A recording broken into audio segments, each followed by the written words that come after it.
Today we have Transformers, Titans, Return, Xort, and Highbrow. Here he is in the package. And the back of the package, if you want to read that, you're free to do so. Let's get him opened. Here he is in his twin rotor attack helicopter mode. It does come with his Rainmaker rifles.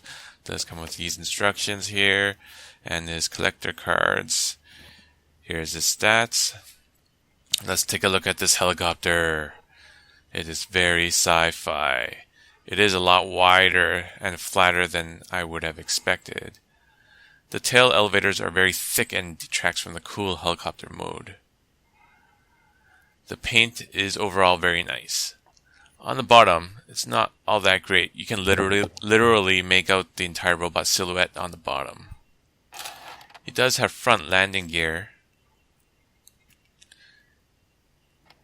Here is the part of the instructions, and the other reviews get it wrong. They say these rifles stick into these ports like so, which makes no sense at all as the wheels are pointing outwards. Instead, take these rectangular pegs, and you can actually stick them into these hexagonal ports, just like so. Now you have proper landing gear that sits perfectly level. It's like the people writing the instructions do not communicate with the designers.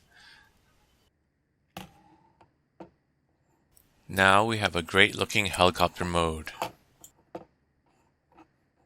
Also, these props do rotate quite well. The cockpit does open, and inside is Xort, or Gort. He only has paint on his visor. He has all the regular articulation. His arms do go forward, his head just wiggles around, and his knees go forward and back. And he has very loose joints on him. For some reason, his thighs are not pinned in like the other headmasters, as you can see here. In head mode, his arms are so loose they pop out of the sides of his head. This is like the first prototype design in the Wave 2 of the Deluxes. Here he is next to Voyager Optimus and Masterpiece Smokescreen. Let's get him transformed!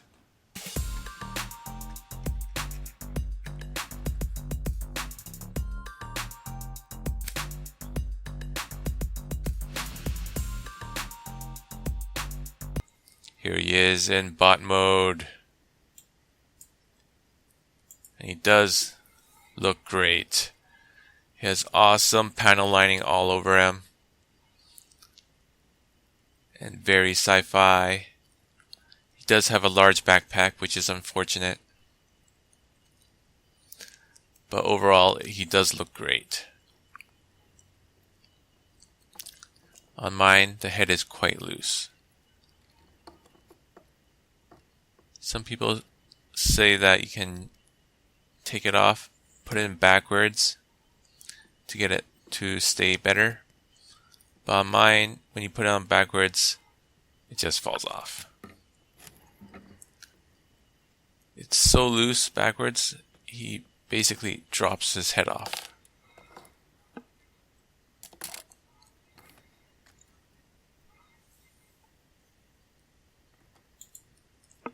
I can try with this other headmaster.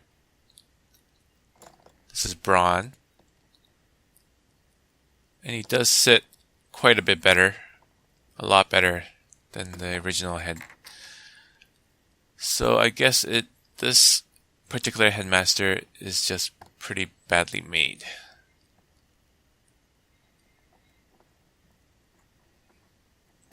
He does come with his Rainmaker rifles. He can dual wield them.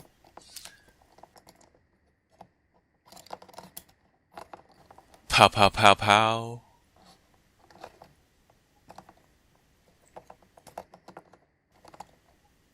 You can also attach them together.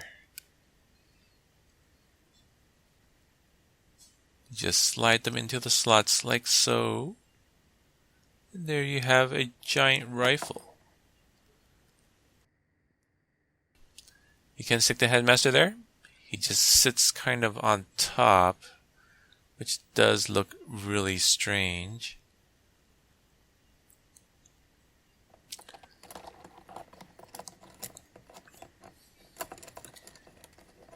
We can try to get him to hold this dual rifle in this dual fist hold. I'm not too sure why we need to do that, but there he is. Let's take a look at his articulation. His head turns around and falls off. His arms do rotate and is double jointed. Does spin around, but his props kind of get in the way when he moves his arms. He does have 90-degree bends and a bicep swivel. His fists are pretty loose and they swivel that way. No waist joint. Knees go forward and back. 90-degree bend. Actually more than 90 degrees because of the transformation and the hollow legs there. No ankles. That's it for that. Size comparison. Here he is next to his buddies. Next to Deluxe Bumblebee. And Leader Megatron. This figure looks pretty good. It does have some problems. I don't know if it's just my mold, but it does seem okay. Please like, subscribe, and leave a comment. That's it for now. See you next time.